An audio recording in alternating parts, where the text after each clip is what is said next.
आज आयुषी के आंसू रुकने का नाम ही नहीं ले रहे थे।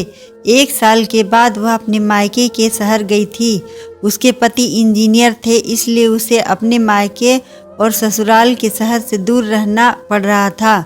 आयुषी के पति दिनेश अपने घर साल में 1 बार तो जाते ही थे।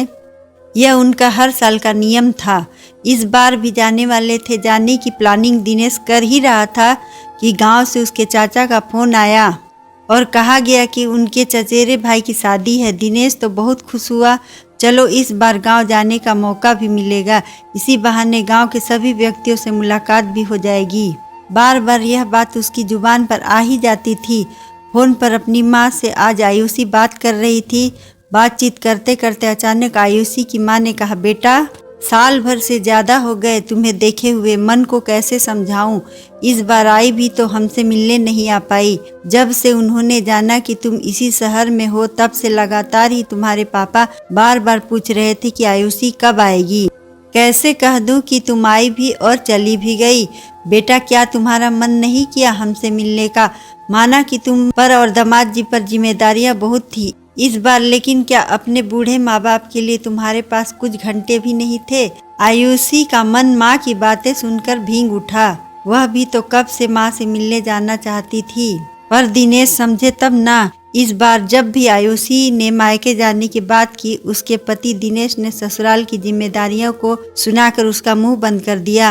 एक दिन तो हद ही हो गई जब दिनेश ने कहा कि तुम अपने मायके में वीडियो कॉल कर लो। आजकल के समय में तो कितनी सारी सुविधाएं हैं, दूर बैठकर भी लोग दूर रहने के लिए विवश नहीं है। तुम्हारे मायके हम हर साल की तरह इस बार नहीं जा सकते, क्योंकि मेरे घर में शादी है और तुम्हें बहू होने का भी फर्ज निभाना है। आयुषी ने ससुराल में अपने सभी फर्ज को बखूबी निभाया, लेकिन इन सब के बीच जब वह अपने पति दिनेश को अपने परिवार के साथ समय व्यतीत करते हुए देखती, उसका मन भी करता कि वह भी अपने माता पिता के साथ यूं ही उन खूबसूरत लम्हों को जिए जैसे उसके पति जी रहे थे। अपने गाँव में उसे बार बार मायके की याद आती। आयुषी सोचती कि दिनेश के साथ ससुराल में उसका ध्यान तो रखा जाता है, लेकिन अपने माता पिता के साथ रहने का सुकून वह बहुत याद कर रही थी। दिनेश को तो फुर्सत ही नहीं था आयुषी के साथ वहां पर समय बिताने की। वह तो गांव के लोगों के साथ ही उसके सुख दुख बांटने में लगा हुआ था। घर में शादी का माहौल था और हजारों काम भी तो होते हैं शादी वाले घर में। यही वजह थी कि दिनेश को फुर्सत ही कहाँ था कि वह आयुषी के दिल का हाल जान सके। दिनेश जब अपने परिवार के साथ, अपने माता पिता के साथ समय व्यतीत करता है तो उसे क्या अनुभूति नहीं होती कि यह देखकर मुझे भी अपने माता पिता के साथ समय व्यतीत करने का मन होता होगा। क्या बहू हो जाने से बेटी होने की जिम्मेदारियां खत्म हो जाती है? मेरे माता पिता क्या चाहते थे कि सिर्फ यही चाहते थे ना कि मैं उनसे मिलने जाऊं, उनके साथ कुछ पल बिताऊं। क्या इतना भी हम बेटियों का शादी के बाद अपने मायके पर अधिकार नहीं होता कि हम अपने माता पिता के मन को रख सकें? ना तो मेरे ससुराल वालों ने ही दिनेश को समझाया